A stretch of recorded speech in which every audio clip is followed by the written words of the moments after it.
Bonjour à tous et bienvenue dans ce Morning Bull Live. Nous sommes le 19 février 2024 et c'est fermé aux États-Unis. Donc vous pouvez déjà retourner vous coucher parce que de toute façon, quand les Américains sont pas là, il se passe rien ou pas grand-chose. Vous, les Européens, ils essaient de la jouer. Oui, mais nous, on peut vivre sans les Américains, il n'y a pas de souci. Bref, le sujet de la semaine, c'est qu'aujourd'hui, c'est President Day aux États-Unis. Mais le vrai sujet de la semaine, le seul et unique sujet de la semaine, c'est Nvidia qui va publier ses résultats mercredi soir, le 21 février, after close, si je ne me trompe.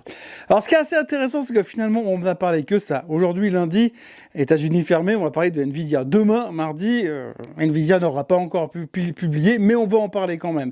Et puis, mercredi, on va en parler toute la journée, puisqu'ils publieront le soir, after close. Et puis, after close, et puis jeudi, et puis vendredi, on va parler de Nvidia, forcément. Donc, c'est la semaine de l'intelligence artificielle, c'est la semaine où finalement on peut peut-être se poser des questions, ou peut-être on va commencer à se dire « Ah, mais peut-être que finalement c'est beaucoup monté, il est temps de prendre un peu les profits ». Et puis en fait on n'en sait rien du tout de toute manière, mais une chose est sûre, c'est que cette fois c'est différent, parce que chaque fois qu'on dit « Attention, c'est beaucoup monté l'intelligence artificielle, attention, il y a peut-être un moment, il y aura des prises de profit », on dit « Non, mais là t'as pas compris, hein. Cette fois c'est différent ».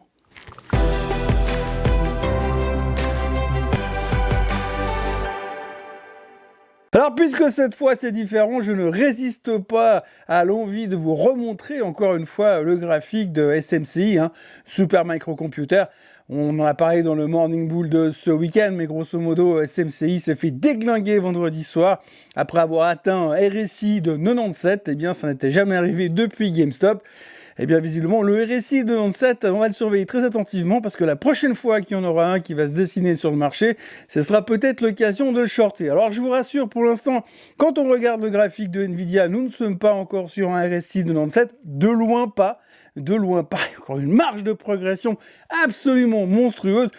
On va quand même dire que depuis, grosso modo, les dernières publications trimestrielles de Nvidia, le titre a doublé et que les attentes sont relativement élevées, mais on sait que Nvidia est capable de toute manière de nous sortir des mots, en tous les cas, des chiffres, je sais pas, mais des mots exceptionnels qui vont motiver les investisseurs à acheter, acheter et acheter encore, et à continuer, bien évidemment, ce bull market sur l'intelligence artificielle, puisque cette fois, c'est différent. Donc, je ne vais pas trop m'éterniser sur le sujet. Je vais donc basculer immédiatement sur le sujet du PPI. Alors, le PPI a été publié vendredi dernier. C'était pas terrible. Là aussi parce que le PPI remonte. Alors, vous savez, ça veut dire que les prix à la production sont plus chers. Donc, ce qui veut dire que forcément, le mois prochain, le CPI pourrait être plus cher. Ce qui inévitablement va nous ramener à cette question de quand c'est qu'on va baisser les taux. Alors quand c'est qu'on va baisser les taux, là on est sûr, c'est en juin. Maintenant tout le monde s'est plus ou moins concerté, on a refait nos calculs, nos spreadsheets Excel depuis l'année dernière, depuis le mois de novembre. On avait commencé à parier sur le mois de mars, mais finalement, effectivement, on avait oublié 3 mois. Donc ça fait encore mars, avril, mai, juin, enfin bref, ça vient gentiment, mais ça devrait baisser en mars, donc soyons serein, soyons tranquilles, puisqu'aujourd'hui, le plan se déroule sans accroc, donc on continue à aller dans la même direction. L'ensemble de la communauté financière est donc plutôt rassuré sur le fait que les taux vont baisser, donc comme on sait que les taux vont baisser, on va pas se prendre la tête plus loin que ça. Je reviens encore une fois sur le passé, mais quand on regarde ce qu'ont fait les marchés une fois que le début du cycle de baisse des taux a commencé, généralement, c'est jamais très très bon. Alors, on sait bien sûr que quand on baisse les taux, c'est positif pour les actions, mais quand ça fait déjà 6 mois que le marché il a pris 25 ou 30% parce qu'on va avoir les taux qui vont baisser, quand les taux ils vont commencer à baisser, il y aura quand même un risque de prendre des profits. Alors, je n'ai pas le droit de dire ça parce que je n'en sais rien, bien sûr. Et puis, cette fois, c'est complètement différent. Mais quand même, historiquement parlant, c'est un peu comme ça que les bulles ou que les excès de marché ont commencé à se dégonfler. Donc ça, on en reparlera le moment venu. On a encore le temps de garder ça dans un coin. Autre sujet de la semaine qui va être abordé, c'est les chiffres de Walmart. Alors, Walmart va publier ses chiffres demain. Alors, vous me direz, bon, on s'en fout, Walmart, c'est un veau, de toute façon, c'est pas super spectaculaire.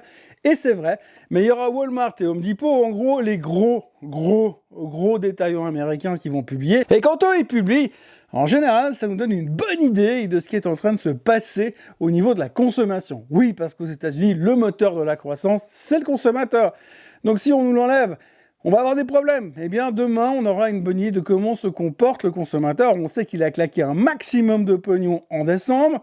Visiblement, début janvier, il continue à claquer un maximum de pognon. Le nombre de faillites sur carte de crédit ne cesse d'augmenter. On est à des niveaux historiquement plus vus depuis après la crise des subprimes, quand tout le monde a perdu sa maison. Donc, on est à des niveaux quand même un tout petit peu délicats. Mais pour l'instant, bien évidemment, on s'en fout complètement, parce que bien sûr, cette fois, c'est différent, et on se contente de surveiller ça attentivement. Donc, les chiffres de Walmart cette semaine seront hyper intéressants, on aura l'occasion d'en reparler, bien évidemment. Après, pour le reste, il ne se passe pas des tonnes et des tonnes de choses, hein. On est le lendemain du week-end, les Américains sont en week-end prolongé, donc il n'y a pas non plus des quantités et des quantités de news absolument hallucinantes. Il faudra retenir simplement que le génialissime ministre des Finances français a donc baissé les prévisions de croissance en France, et il a expliqué qu'ils allaient faire des économies parce que, comme vous le savez tous, quand vous gagnez moins d'argent, vous dépensez moins. Ça, c'était la petite phrase du week-end qui a été prononcée par Bruno Le Maire, qui forcément, avec son QI supérieur à la moyenne, nous explique comment il faut faire au niveau des dépenses de consommation. Bref, les Français vont devoir se serrer la ceinture, le gouvernement va dépenser moins d'argent, mais par contre, que l'on se rassure, il a toujours largement assez d'argent pour subvenir aux besoins de l'Ukraine, puisqu'ils ont quand même trouvé le moyen de leur filer 3 milliards durant le week-end, et on a vu que Macron et son meilleur ami Volodymyr, quand ils signent des accords pour encaisser 3 milliards, ils se marrent. On n'a pas l'impression que derrière, ils sont en train de signer pour une guerre. Mais enfin bon, ceci dit, le gouvernement français va baisser les dépenses parce que la croissance est en train de ralentir. Mais Bruno Le Maire nous a quand même rassuré sur le fait que par rapport à l'Allemagne, ça va beaucoup mieux. Donc il faut être relativement serein. Puis alors il y a autre chose qu'on a appris dans le discours hier soir de Monsieur Le Maire, c'est que c'est pas de leur faute, hein. Tout ce qui va pas, c'est la faute des autres. Mais eux, non. Ils font tout juste. Le gouvernement, aucun souci. Bref, la France ralentit gentiment également. Et ça nous montre encore une fois que finalement, il y a une énorme différence entre la réalité des marchés et la réalité de Main Street, puisqu'on voit que le CAC 40 est au plus haut de tous les temps, mais que finalement, le reste, il faut quand même faire des économies parce qu'on n'a plus de fric dans les caisses et que la croissance est en train de ralentir. Donc il y a, comme une séparation. Mais là encore, on s'en fiche, parce que cette fois, c'est différent. Donc voilà, l'un dans l'autre, on entame une semaine où il y a quand même pas mal de positivisme dans les marchés, on n'a pas de crainte, hein. On pouvait voir ce matin que les Chinois sont revenus au bureau. Il ne se passe pas grand-chose sur les marchés, malgré les soutiens, malgré les gens qui disent il va y avoir un rebond sur la Chine. Le Japon ne fait pas grand-chose, bien qu'il soit toujours très très proche de pulvériser ses records de plus haut de tous les temps. Le Bitcoin est de retour au-dessus des 52 000 $, et puis le pétrole tourne autour des 78, 79 $. Ça dépend quand c'est que vous regardez les cours. Mais l'un dans l'autre, on sent que les gens sont plutôt optimistes. Alors le seul qui n'est pas super optimiste, c'est monsieur Jeremy Grantham.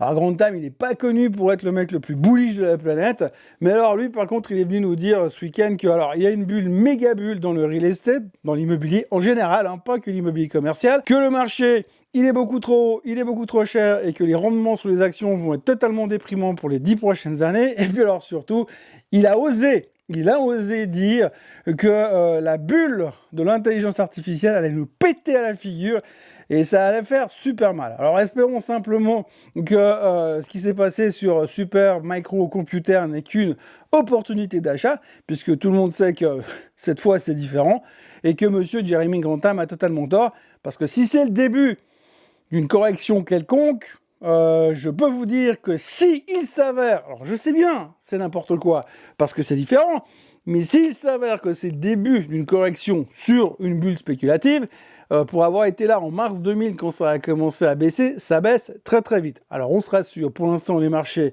ils sont rock solides, tout va très bien. Le DAX est au plus haut, le CAC est au plus haut, le S&P est presque au plus haut. Et on attend simplement de voir la qualité exceptionnelle des chiffres de Nvidia qui vont arriver mercredi soir pour déclencher un nouveau rallye sur Nvidia et pour aller chercher le prix que tout le monde attend, le prix où tout le monde sait qu'elle va bien finir par aller un jour, les 1000 $. Voilà pour ce début de semaine un peu brouillon en l'absence des Américains. Moi, je vous encourage à liker cette vidéo et à vous abonner à la chaîne Suisse Côte en français, parce que plus la semaine va avancer, plus les Américains vont revenir de vacances, plus il y aura des choses à dire. Et qu'est-ce qu'on va se marrer encore une fois dans les marchés, parce que finalement, on ne se lasse pas de voir de la manière avec laquelle on interprète les nouvelles, toujours du bon côté, comme disait l'opportuniste. Passez une excellente journée, un très bon début de semaine et à demain. Bye bye.